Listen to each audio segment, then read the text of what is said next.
Every network covered what happened in that studio. You already know how the clip ends. What nobody told you is what was happening in the control room when they cut the feed. By the time the clip hit 15 million views, the story everyone thought they understood had already been replaced by a different one. By the time the second wave of coverage arrived, 3 broadcast veterans had gone on record, 2 producers had declined to comment, and 1 audio file was circulating through newsrooms that had never aired publicly. It all started with a Tuesday night in Studio 6A and a sentence that Stephen Colbert never finished. The studio had been running cold all evening, not temperature, the lighting. The technician operating the key array had pushed the panels 2 stops brighter than the standard show configuration, which meant every surface in frame was slightly overexposed, slightly too sharp, the way a photograph looks when someone wanted to make absolutely certain nothing could be hidden in shadow. The floor director, a 14-year veteran of the show named Marcus Webb, would later say that he noticed the adjustment at 10:52 p.m. and assumed it was a calibration error. He didn't ask about it. He put his headset on and called the first commercial break the same way he had called 12,000 commercial breaks before it. Colbert was already in his chair when Trump walked in.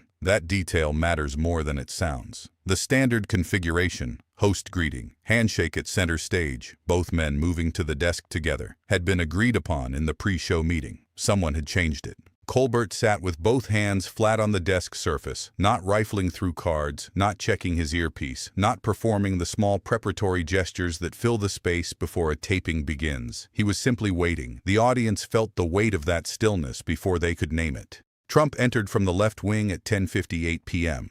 The walk was slow and claiming, not the pace of a man moving toward a destination, but the pace of a man verifying ownership of every square foot he crossed. He adjusted the knot of his tie while still 15 feet from the desk, the gesture functioning less as preparation and more as announcement. He settled into the guest chair with a lateral spread that suggested the chair's dimensions were an inconvenience he was generously overlooking. His eyes found Colbert's and held there for a beat longer than ordinary eye contact allows, the kind of look that is classified as greeting but carries the frequency of warning. Then he smiled. "Stephen, you know I'm here because I feel sorry for you. The ratings on this thing," he gestured at the studio with an open palm, the gesture sweeping and almost lazy, "are what they are. I've seen better numbers from a local access show in Tulsa, but I'm a generous person. I like to help where I can." He let the smile widen. Several audience members exchanged glances. A woman near the aisle shifted in her seat. Colbert didn't move. Trump read the silence as permission and continued. He said the show existed because of controversy, and controversy existed because of him, which meant in a structural sense he was the show's primary asset. He said Colbert's career had been propped up by political theater for so long that without it, without the ambient drama that Trump personally generated, the program would dissolve inside of a single ratings cycle. He described Colbert as a bitter man running out of material in a format that was dying regardless of who sat behind the desk. He said the audience in the room laughed because they were told to laugh, not because they were genuinely entertained, and that the gap between those two things was something Colbert had made peace with a long time ago because the alternative was too difficult to face. The audience did not laugh. They sat very still. A man in the third row pressed his palms against his thighs. A production assistant standing in the left wing later said the monitor in front of her showed Colbert's face in close-up, and that close-up showed nothing. No tension in the jaw, no flicker in the eyes, no micro-expression of the kind a trained camera operator learns to anticipate. Just the flat, patient, measuring calm of someone who has already done the work and is now simply waiting for the other person to stop talking. Trump moved to a power claim. He said the rooms that mattered, the rooms where actual decisions were made, had never included Colbert and never would. He said the difference between genuine influence and performed influence was something you either understood from experience or you didn't, and that Colbert's entire career had been a long, well-lit performance of a relevance he had never actually earned. He called the show's premise a consolation prize for people who were angry that the world had stopped listening to them. He finished with a dismissal so polished it almost sounded rehearsed. "But keep going.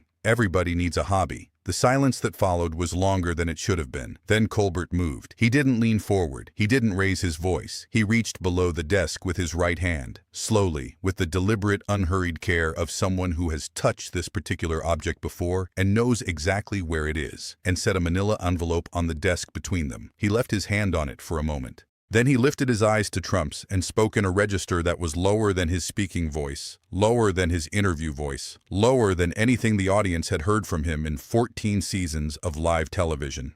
"You keep talking about power," he said. "But power doesn't usually need this much defending." The room went quiet in a different way than it had been quiet before. The earlier silence had been the silence of an audience absorbing a performance. This silence was the silence of people who understood that something had changed and were waiting to find out what. Colbert slid the envelope 2 inches across the desk without opening it. He said there was something he wanted to show Trump, and that it would go better for everyone in the room if Trump let him show it in the order he had prepared. He picked up a remote from beside his water glass and pressed a single button. The monitor mounted above and behind Trump's shoulder flickered to life. The clip was old, dated by the Chiron, 11 years prior. Trump at a rally, saying something that had been received as a throwaway line, a piece of crowd performance, the kind of material that gets clipped and filed and largely forgotten. The clip ran for 42 seconds. Colbert let it finish. Then he asked one question, in the same low register. "When you said that the institutions that protected people were less important than the people who ran them, did you mean that to apply to the press?"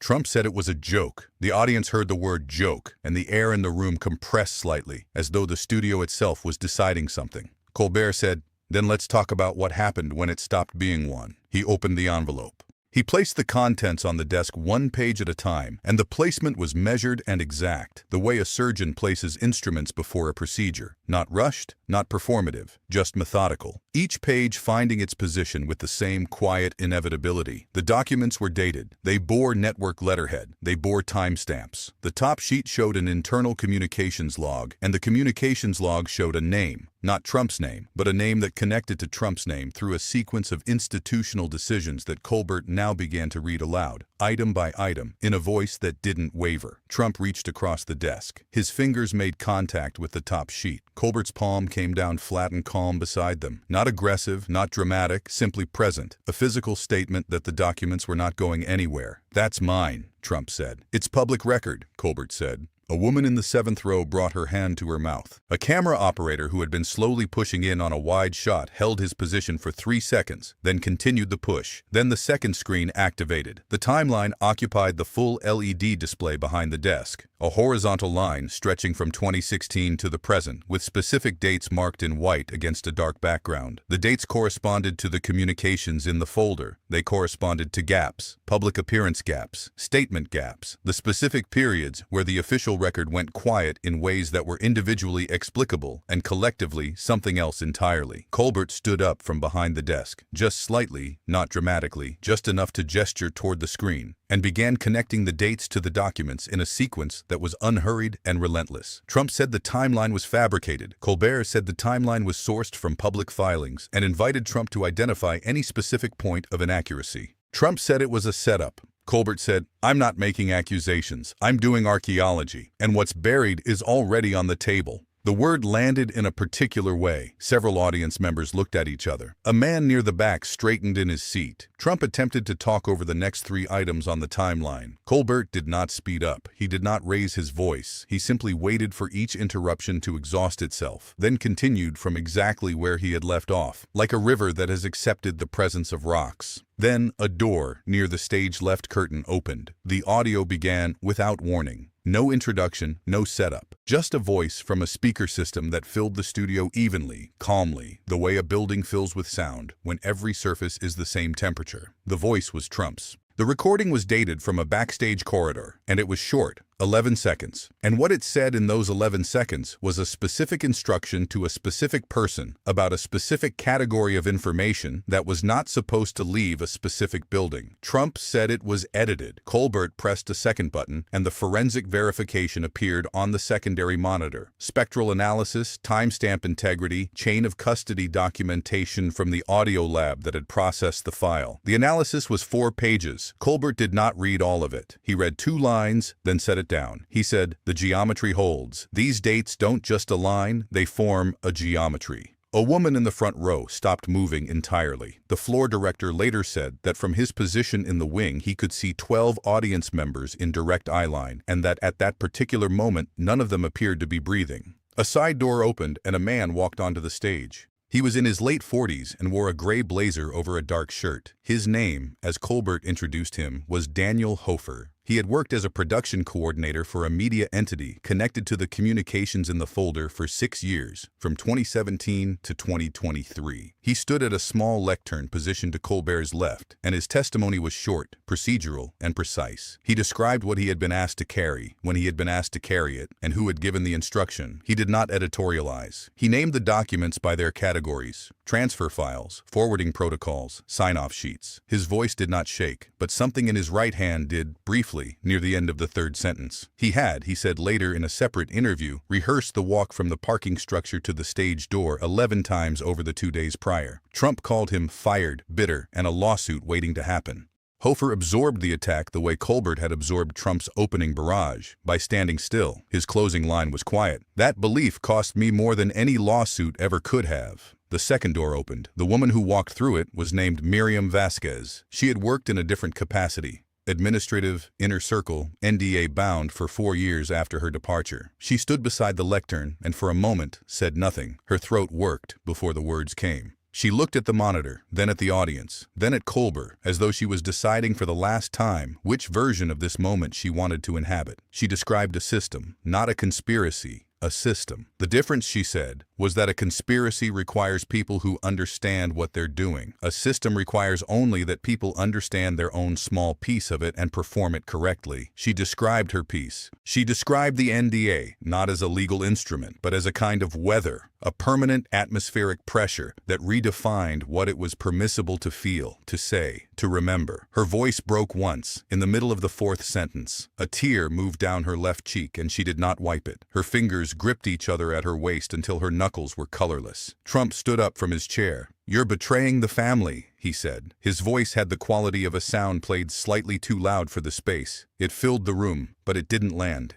Miriam Vasquez looked at him. She was quiet for 3 full seconds. "They didn't buy my silence," she said. "They rented it, and the lease just expired." Nobody moved. Then a woman in the 5th row stood up. Her hands came together slowly. One person to her left joined. Then someone in the 8th row. Then, in the uneven and genuine cadence of something spontaneous, the room followed. Not wild, not performative, but real and slow and deliberate. The way people applaud when they have run out of other ways to say that they witnessed something true. Colbert watched it happen. He didn't speak. He didn't gesture for the audience to stop or continue. He simply let it happen, the way you let a window let in light. Then he looked at Trump and reached below the desk one final time. The documents that came up were on different paper, heavier stock, letterhead, in a language that was not English. The left side of the split screen showed the domestic communications from the folder. The right side showed intake records from a clinic in a jurisdiction that did not share data with the American press and had not been part of any prior coverage. The alias at the top of the right side document was not Trump's name. The dates at the bottom of the right side document corresponded exactly to 3 of the gaps on the timeline. Colbert did not explain the correspondence. He let the screen do it. Trump's jaw was working. His chest rose visibly, and the rise was slightly too fast for the context. His hands gripped the armrests of the guest chair until the tendons in his forearms were visible from the 2nd row camera angle. His eyes moved between the screen and the documents, and the witnesses and the monitor, and never settled on any of them. His posture, which had entered the studio as an assertion, had contracted into something smaller and harder, the way an object under pressure reduces its surface area to protect its core. "If everything on that screen is false," Colbert said, "then show the truth, not with accusations, with evidence." Trump's mouth opened. The sentence didn't come. The silence that occupied the space where the sentence should have been was not the silence of dramatic effect.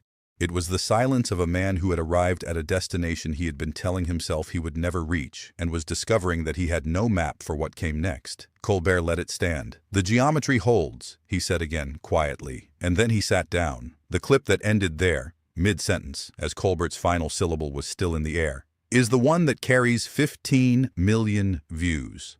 What happened in the 40 seconds after it cuts is the subject of a separate conversation that networks have declined to have publicly. The feed was interrupted before the segment formally concluded. 3 network standards executives received calls within 90 seconds of the cut. 2 of them have not commented. The 3rd confirmed only that a review was initiated. By midnight, the clip had been segmented into 11 independent pieces, each spreading at a different velocity on a different platform. The most shared segment was 6 seconds long. Just the silence after Trump's mouth opened and the absence of what should have filled it. Within 18 minutes, the first clip was live. Within 36 hours, the combined view count across the segmented pieces had crossed 8 figures. Trump posted 4 statements between 1:15 a.m. and 3:40 a.m. Each statement was longer and louder than the one before it. The capital letters multiplied, the exclamation marks accumulated. Each post was screenshotted within seconds and displayed beside the clip it denied, and the juxtaposition achieved what no editorial commentary could. On the left, a man sitting still and presenting documents. On the right, a man at 3 a.m. typing in the dark. The news cycle moved quickly at first, then slowed into something more durable.